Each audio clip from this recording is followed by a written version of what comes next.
Hello, my dear. Hello, my dear Capricorn. Second half of September, mga my dear, second half.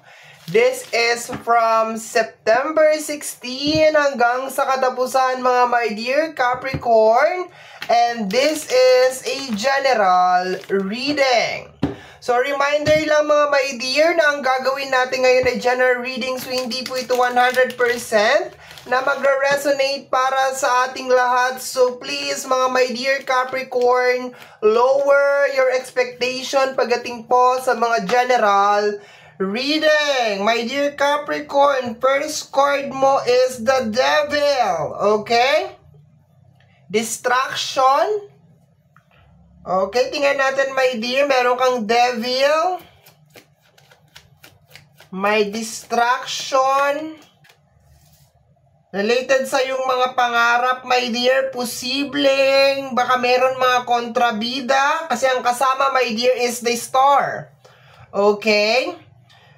Nararamdaman ko rin dito, my dear, yung emotion mo, okay? So, posible, my dear, na baka merong mga tao na naglalaro ng iyong emosyon. So, I will be very observant sa mga tao, my dear, na baka pinaglalaruan ng iyong emosyon. Pero ang pinakauna ko, my dear, na nakuha is merong gustong humadlang, my dear, sa iyong mga pangarap, sa iyong mga manifestation.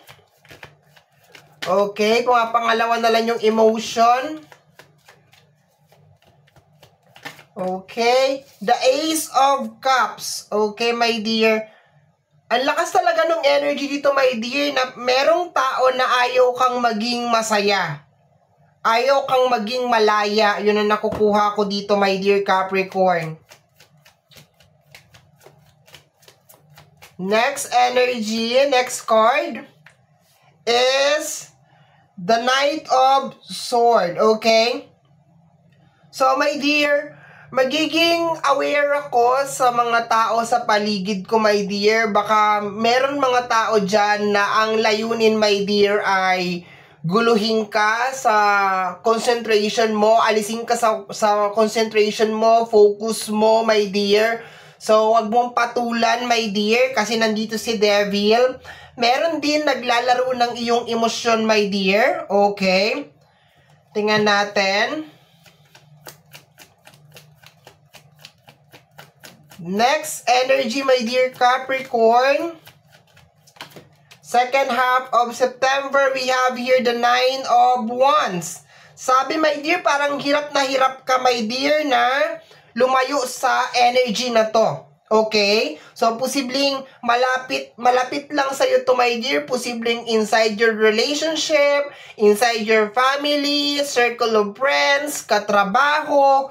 Okay? And yung energy niya, my dear, hindi siya, pinaglalaroan niya yung emosyon mo, my dear. Okay?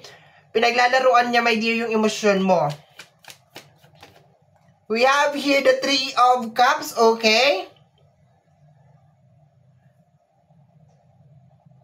Sa energy ng Three of Cups, okay, marami sa inyo, my dear, ang gusto talaga ninyo, my dear, na makaalis dito sa energy na to. Baka yung iba sa inyo, my dear, hindi ninyo alam, my dear, na siya pala ang blockage nyo. Okay?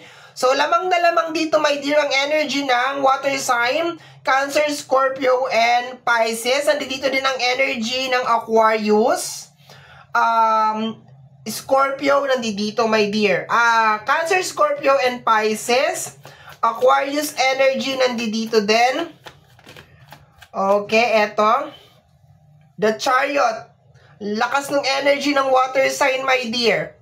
Okay. Pero sinasabi dito, dire-diretso ka lang, my dear, sa kung ano yung mga plano mo at gusto mo mangyari. Huwag kang magpapadistract dito, my dear. Okay? Kasi ito, marami talaga sa inyo dito sa ating center card ang nagmamanifest talaga ng energy ng success. Okay? Tingnan natin.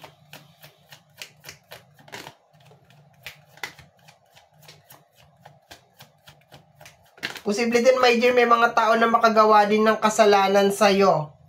Okay? So, Four of Pentacles. Stuck na stuck ka talaga sa kanya, my dear, oh. Maski anong gawin niyang kalokohan, posibleng pinapatawad mo ng pinapatawad tong tao na to. Baka yung iba talaga sa inyo, mga my dear Capricorn, in denial kayo, my dear, na siya ang blockage mo o siya ang nagiging dahilan, my dear Capricorn, kung bakit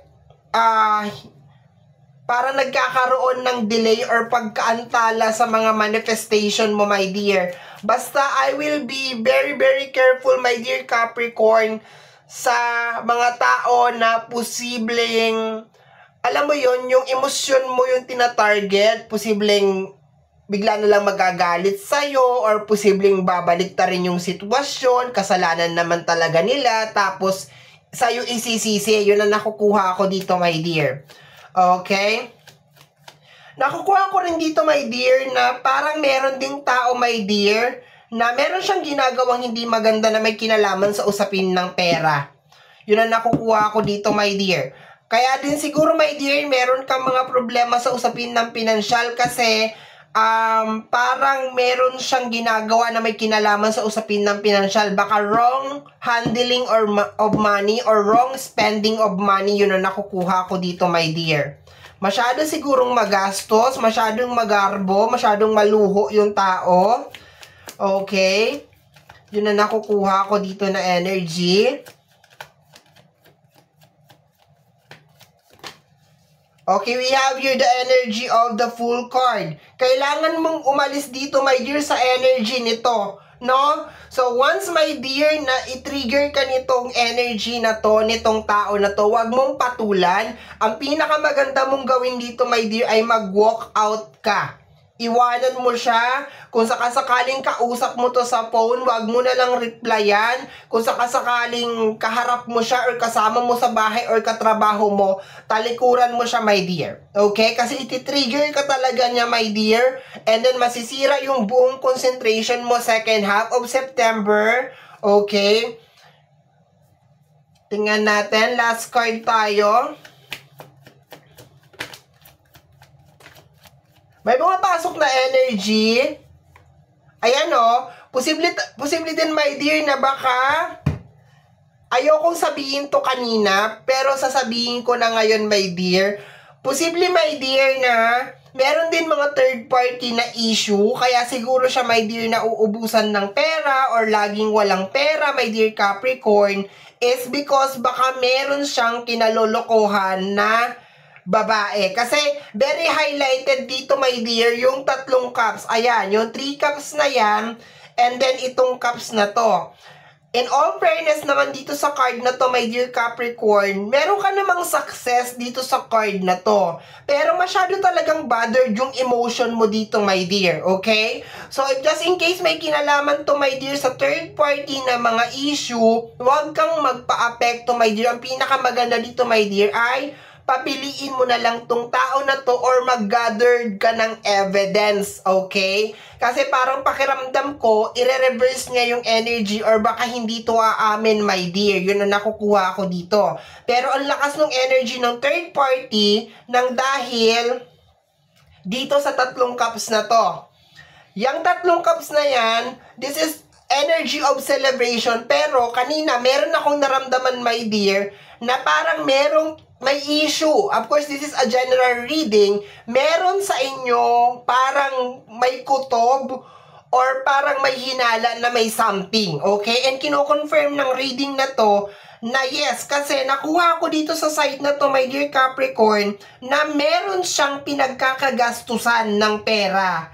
Okay? At baka yung iba sa inyo, my dear Capricorn, ay masyado kayong nahihiwagaan. Very mysterious. Bakit lagi siyang nauubusan ng pera or lagi siyang walang pera? Yun na nakukuha ko dito.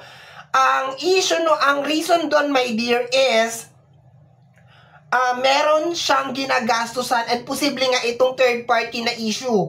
Pero kung ipapasok ko to sa'yo, my dear, kung dito lang ako titingin, sa bandang gitna lang tayo, my dear, tanggalin muna natin to. Kung dito lang ako titingin, my dear, you are aiming for success. Okay? You're aiming for success dito sa energy na to, itong center na to, my dear. Kaso, hindi ka makahanap ng peace of mind. Okay? Hindi ka makahanap ng yung emotion mo ba, my dear, no? Hindi siya peace of mind eh. It's more on emotion siya, my dear, na umaakit na lang sa isip mo, my dear. Okay? Kasi, ang nangyayari dito, my dear, posibleng very manipulative tong energy nitong tao na to. No? Sobrang manipulative. And kino-confirm dito sa bottom deck of the card, my dear Capricorn, na very love mo tong person na to. Very close sa'yo. Ayan o, nagsama yung king at saka yung queen. So, posible nga, my dear, na relationship to, my dear. Posible nga tinutukoy dito ay partner mo, my dear. You are dealing with a very, very toxic na tao. Okay? So, once again, yung energy na nakuha ko dito is energy ng Cancer, Scorpio, Pisces, Aquarius, okay? Posible naman energy din ng Aries, Gemini sa side na to. Welcome naman lahat ng zodiac sign. Meron ditong Virgo, so posible din naman may dear na earth sign, ayan. Pero yung usapin ng financial medyo stuck, my dear, okay? Nandahil sa kanya or posibleng maantala, my dear. Dahil sa energy ng tao na to, okay? Energy ng full card, kailangan, my dear, hindi ka maapektuhan sa kahit anong gagawin nitong tao na to, my dear. Dead makutur ka talaga, my dear. Dead maka sa kanya. Just in case, my dear, meron man mga third party na issue, it's better na kung hindi ka sure, mag-gather ka ng evidence bago mo i-confront tong tao na to. Or kung confirm man na meron man ganon, mas maganda, my dear, na gawin mo sa second half of September na papiliin mo tong tao na to kung sino ba talaga ang gusto niya. Para once and for all, my dear, matapos na. Okay? Para makapag-focus ka na, my dear. Medyo may stuck yung energy mo, my dear, kahit saan tayo tumingin. Okay? Hindi mo man to i-close, stuck pa rin. I-close mo man to, stuck pa rin. Mas maganda, my dear, na i-close mo na lang to once and for all kung ano man tong issue na to. Or kung sakali man, my dear, na pinipikon ka lang, binubuli ka lang, wag mo nang patulan, okay? Wag mong ibaba yung sarili mo sa level noong tao na yon, okay? I hope you're getting my point, my dear, kasi parang this is a total waste of time, my dear. Okay? Total waste of time, my dear, talaga na patulan mo to. Kasi ang ganda, papunta dito, meron kang Ace of Cups. Ayan, problema mo talaga, my dear, yung usapin ng emosyonal. Okay? So, my dear Capricorn, yan ang reading mo para sa yung second half of September. Somehow, my dear, kung nagustuhan mo to, especially kung napadaan ka lang, don't forget to subscribe. Pakiclick lamang po ang notification bell para ma-update ka sa aking mga upload. And free to like, free to share, free to comment sa lahat ng ating mga videos. Once again, my name is RJ, also known as Apo J. Maraming salamat po, and until next time, bye-bye! Thank you, my dear!